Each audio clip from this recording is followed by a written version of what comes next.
these prophets should be up there challenging them. And so Elijah comes along, and he says, I'll take them on.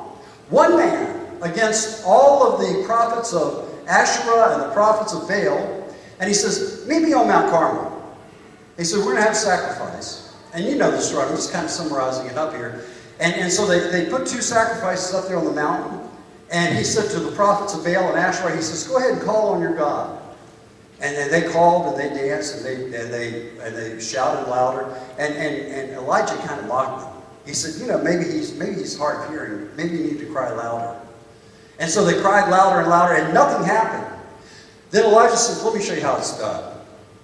And so he set up and built a special altar to God and put the sacrifice on it and then dumped water on it.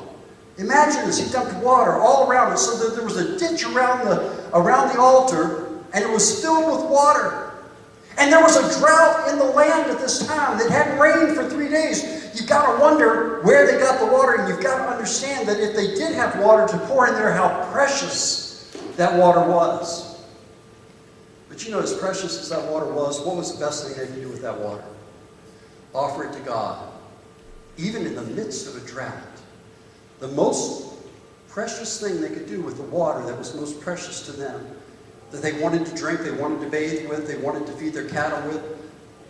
But they took that water and they poured it upon the altar and filled a ditch around the altar so that when they called upon God and God answered and he sent a flame down, it consumed not only the sacrifice on the altar, it consumed the altar itself, and it consumed the water, so it was dried up. And it was after that the prophets were defeated, and after that the rain started coming. And it was a wonderful story. Where did the rain come from? It came from the seed of faith that Elijah had planted when he gave that which was most precious. And he turned that, and God took that as an offering, a gift, a faith offering.